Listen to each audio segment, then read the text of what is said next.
Ouf.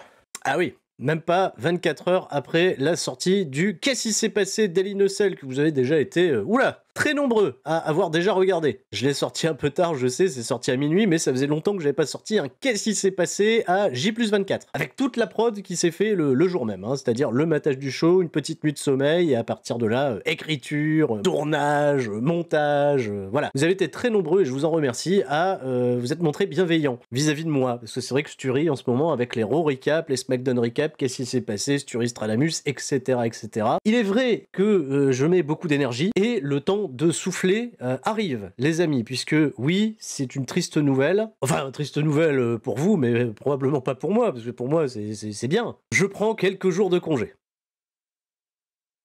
Besoin de souffler, voilà. Comme un bon Jeff Hardy contre Elias après un Jey Uso Roman Reigns dans la cage. Je pars pendant une grosse semaine en vacances, il y aura strictement aucun contenu sur la chaîne CSL Catch pendant ce temps-là. J'aurai absolument pas le temps de préparer des choses en avance, l'actualité catchesque de ces derniers jours a été particulièrement chargée, mais je réfléchis bien entendu à revenir et à poursuivre justement ces récaps en weekly pour SmackDown, pour Raw, et on se retrouvera très certainement pour les Go Home Show de Survivor Series. Parce que oui, là on est parti, c'est la route vers les Survivor Series, on va en parler dans un instant. Donc j'aimerais vraiment, encore une fois, vous remercier pour votre incroyable fidélité. Vous avez limite amené les reviews de SmackDown, de Raw, comme les reviews FR les plus vues du YouTube Catchesque. C'est un peu fou, hein, sachant qu'on n'est pas la plus grosse chaîne YouTube. Qu'est-ce que j'ai envie de te dire? Merci à vous, merci d'avoir véhiculé l'engouement. Et comprenez-moi, bien entendu, que je souffle un peu, que je reviendrai, le format changera peut-être un tout petit peu, un tantinet. Voilà, comme aujourd'hui, là je fais un format un peu différent. Mais on va parler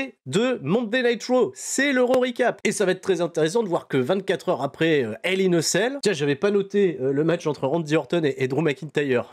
Excusez-moi. On a de nouveaux programmes qui vont se lancer, et bien entendu, cette construction des Survivor Series, et c'est pour ça que je me suis habillé en jaune, parce que une pensée émue à NXT.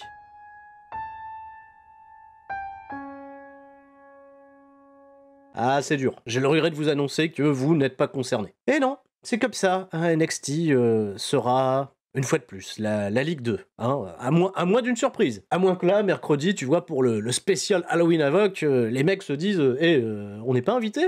Et imagine derrière une invasion à SmackDown, à Raw, des mecs d'NXT, pas contents, on n'est pas... Non, voilà, je fantasme un peu. Et donc, Raw Recap avec déjà une absence à noter pour un membre du roster de Raw, qui a été quelqu'un d'important, d'assez clé lors de Hell in a Cell, c'est Tucker.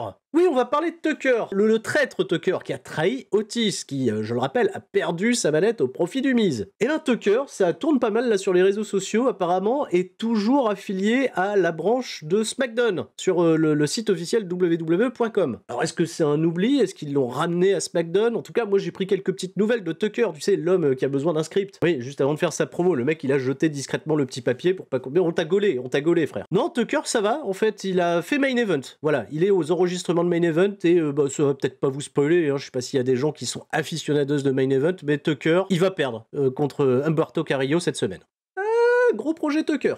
Monday Night Raw qui va s'ouvrir, et c'était annoncé avant le show, avec l'ancien champion WWE, puisque Drew McIntyre, je le rappelle, a paumé le titre contre Randy Orton lors de ce combat à Hell in a Cell. Alors j'avais un peu anticipé lors du Qu'est-ce qui s'est passé qu'il serait peut-être intéressant de sortir un peu Drew McIntyre de l'équation de la chasse au titre, qu'il accepte, tu vois, la défaite, et c'est un peu le message qui va nous passer. Bon, il prend pas de temps off, mais il va nous rappeler qu'à chaque fois qu'il a été écarté du haut de la carte, il a su se reconstruire et revenir 2 fois plus fort, et bien sûr, l'histoire lui donne raison. Et quelque part, je suis un peu content, voilà, qu'on shake up un petit peu le programme du haut de la carte. Ouais, je suis content sur l'instant, parce que on va en reparler. Il va être coupé dans sa promo par le nouveau détenteur de la mallette, monsieur Mizanin. Tiens, d'ailleurs, je salue le Miz pour cette incroyable paire de chaussettes. Voilà, qui n'est absolument pas assortie à quoi que ce soit sur cette tenue, mais grosse classe. Alors là, belle paire de chaussettes. Il est accompagné de Morrison, ils vont faire une promo que j'ai trouvé particulièrement chouette, où ils vont être agaçants justement, rappeler des faits historiques sur son premier cash-in il y a 10 ans, et justement on se rapproche de la date fatidique du 22 novembre 2010, hein, le jour où le Miz est devenu champion WWE en cachant sa mallette sur Randy Orton. D'ailleurs, c'est un peu marrant de constater que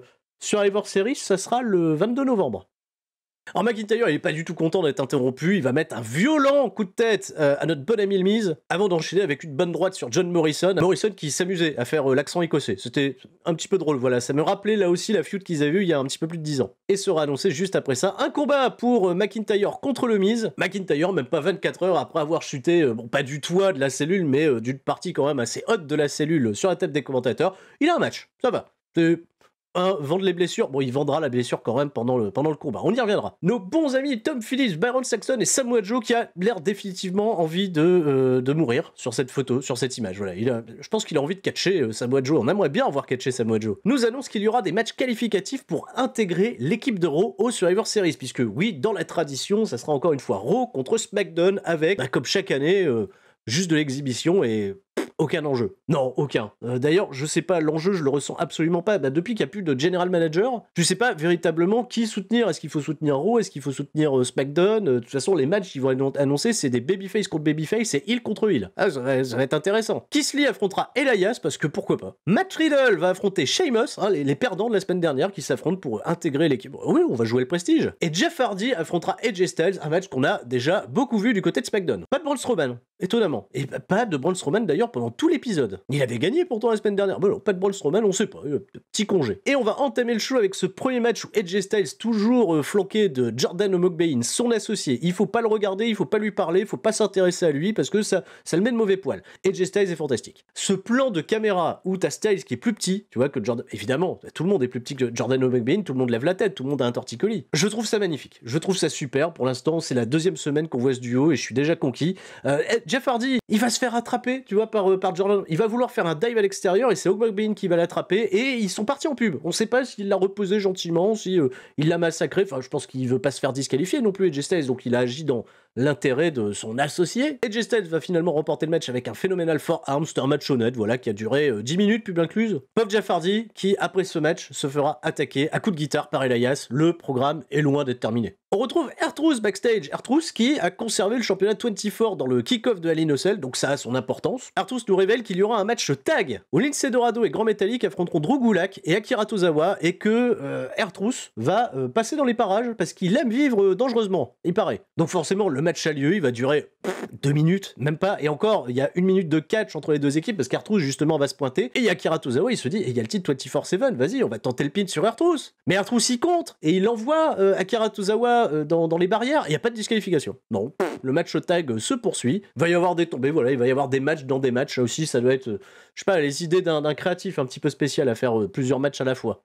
Et ça va être finalement, je crois que c'est Grand Metalik qui a gagné, oui, Grand Metalik, Lince Dorado qui gagne le match, on s'en fout, tout le monde court après derrière R-Truth, c'était là, et on passe à autre chose, de bien plus intéressant. Firefly Funhouse, avec Bray Wyatt, habillé, affublé, du costume du Chapelier Fou. Petite référence, Alice au Pays des Merveilles, plutôt sympa. Il a organisé une espèce de tea party où il reçoit Alexa Bliss, évidemment, qui a préparé du thé pour tout le monde, et justement, Rambly Rapide est tout ravi de goûter au fameux thé d'Alexa Bliss, un thé délicieux, paraît-il, où elle n'a pas hésité à ajouter quelques petites doses d'arsenic. Hein, voilà, ça l'a fait marrer. Hein, et Rambling Rabbit, voilà, il est en train de décéder un peu plus. Ce soir d'ailleurs, nous savons qu'Alexa Bliss sera en vedette, puisqu'elle aura un Moment of Bliss, où son invité ne sera nul autre que Randy Orton, et comme je vous l'avais dit ces précédentes semaines, le programme Randy Orton, le film basé sur leur storyline d'il y a 3 ans. Voilà, hein, ça sent bon, ça sent la vengeance. Gros plan d'ailleurs sur Bray Wyatt, hein, avec la maison de Sister Abigail en feu derrière lui, donc le rappel est insistant. Bray Wyatt qui va se saisir de ce sceptre, hein, qu'on avait découvert la semaine dernière, et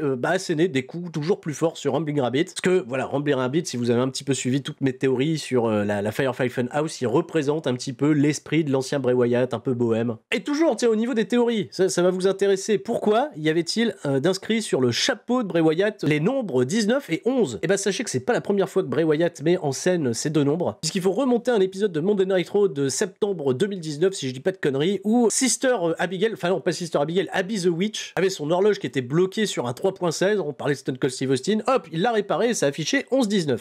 Du booking à long terme. Mais, à quoi ça correspond 11-19? Visiblement, ce serait peut-être une date. Et le 19 novembre, c'est la date qui marqua les débuts de l'Undertaker à la WWF.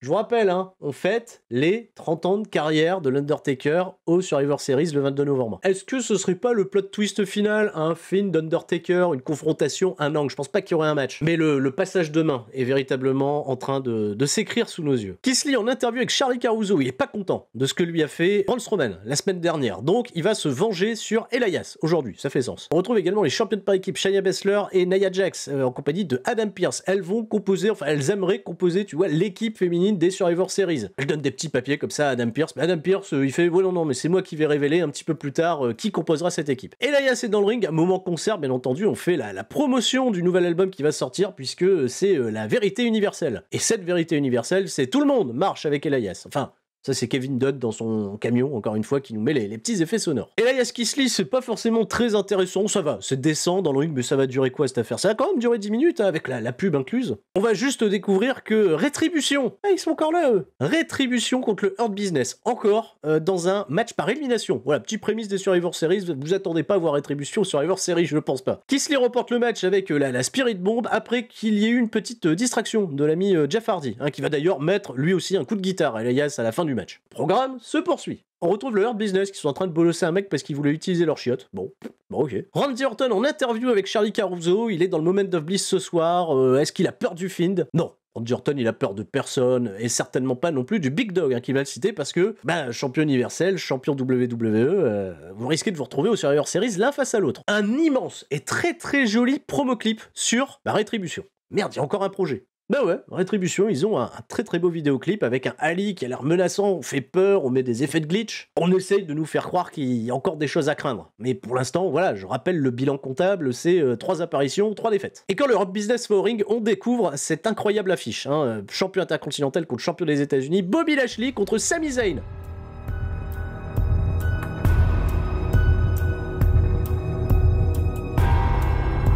Ah merde! Oh, les mauvais souvenirs là qui viennent de remonter d'un coup. Hein, est-ce qu'il y aura une référence? Donc il faut parler de ce 4 contre 4 par élimination et notamment de la performance fantastique de Mia Yim qui va distraire l'arbitre avec une crise d'épilepsie. Ah ouais, mais c'est vrai, c'était peut-être ça la botte cachée de Rétribution, c'est Mia Yim qui fait des crises d'épilepsie, tu vois, ils font le hacker et ils font aussi l'épilepsie. Ça va permettre quand même à Slapjack d'éliminer MVP et Mia Yim pendant la pub, parce que elle a continué sa crise d'épilepsie après que MVP soit éliminé. Tu vois, genre, qu'est-ce qui se passe? Mais après la pub, ils nous apprennent que Mia Yim, finalement, elle faisait la comédie, elle a été renvoyée backstage parce que c'est de l'humour qui ne plaît pas à l'arbitre. T-Bar et Bobby Lashley vont s'auto-éliminer par des comptes à l'extérieur. Je sais même plus comment Slapjack se fait éliminer. Après, il y a Mace qui se fait éliminer par Shelton Benjamin. Bah, pourquoi pas. Et Mustafa Ali en situation de 2 contre 1. Le courageux Mustafa Ali va se faire lui-même disqualifier en portant un coup de chaise à Cedric Alexander. C'est la fin du segment. Ça fait 4 défaites d'affilée pour Rétribution. Toujours projet, hein. On va peut-être les appeler désormais Rétribouffon. Ouais, c'est bien ça. Rétribouffon. Ah non, vraiment, hein, c'est... Oh, Angel Garza, il va bien. Ouais, il est là, il catch pas, hein, mais il est là. Il veut offrir une rose à Mandy Rose. Hein, il lui demande au passage, t'es toujours avec Otis, elle lui dit oui. Et toi, Dana Brooke, t'es avec quelqu'un. Et Dana Brooke, elle a pas le temps de répondre Batista que Nia Jax et Shayna Baszler se pointent. Et il se passe un petit truc un petit peu rigolo entre Angel Garza et Nia Jax. En tout cas, moi, ça me fait rire. Nia Jax, elle fait les yeux doux à Angel Garza. Peut-être le début d'une grande romance, on ne sait pas. Bon, voilà. Mais il catch pas, Angel Garza. Non, main event. Le Miz contre Drew McIntyre, c'était pas si mal. Ça a pas duré longtemps, ça, il me semble. Ça a duré 4 minutes 15. Ah ouais, merde, pour construire le Miz, c'est chaud. Parce qu'il va perdre, évidemment, le Miz. Même s'il a tenté de gruger, il y avait John Morrison aux abords du ring, ça n'a pas marché. McIntyre diminué, qui est tombé, voilà, de je sais pas combien de mètres lors de Hell in a Cell. Il bat le Miz, voilà, tranquille.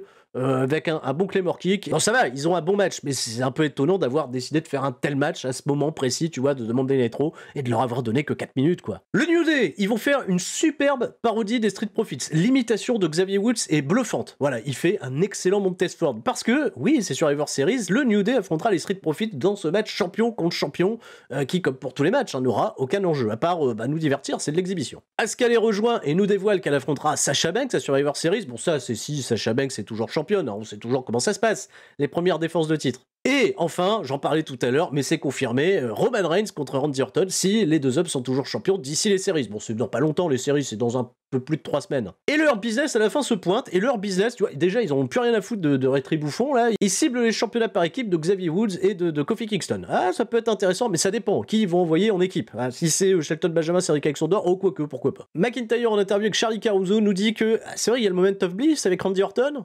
Ah, bah, je vais peut-être reprendre tout de suite, là, le programme avec Randy Orton. Je vais peut-être passer lui faire un petit coucou. Ah merde! T'as battu le mise, c'est bien. Rentre à la maison, reconstruis-toi comme tu nous l'as promis au début. Ah, ça m'a déçu. Bah ça fait un peu le mec qui accepte pas, tu vois, sa défaite. Enfin, au début, il nous dit j'accepte ma défaite, je vais travailler, je vais revenir meilleur. Et là, ça fait un peu le mec vénère qui veut se venger, c'est un peu con parce que il a perdu. Orton était le meilleur.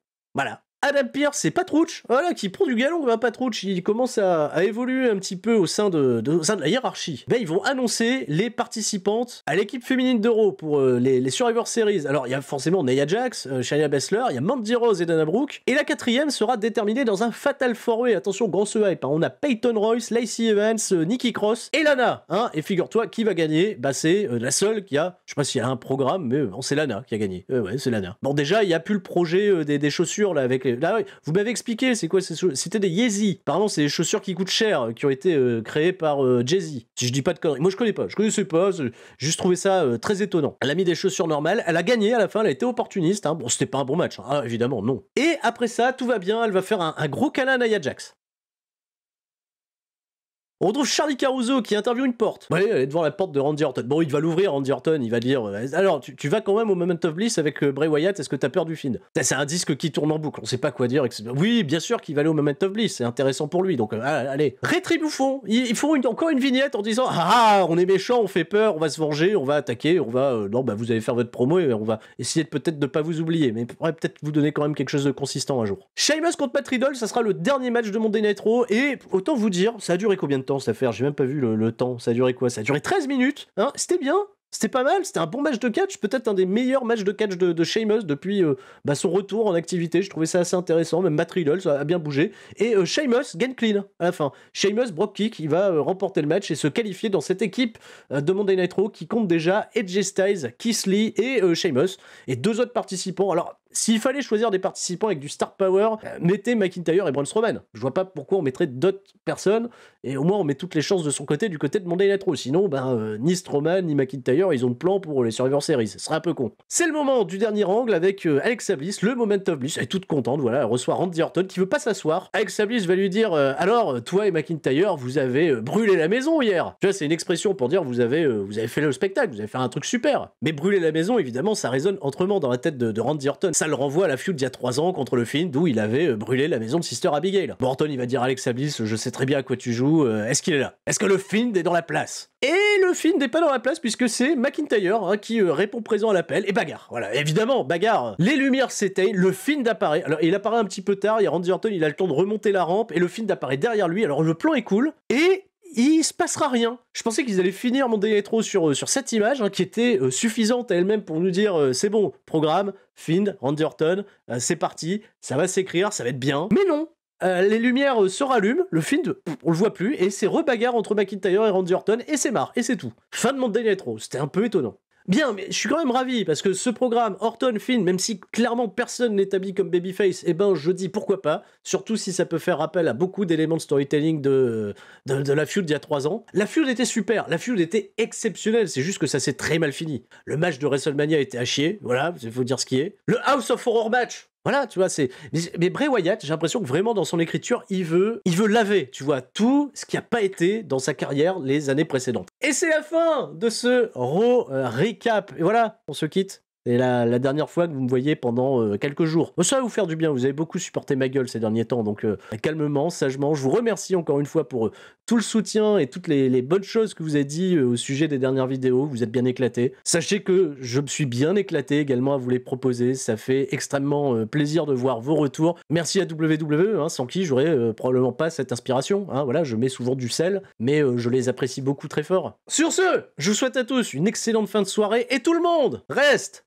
bien fort, très fort même. Oula, c'était Sturie, c'est les vacances. Ciao, bye bye.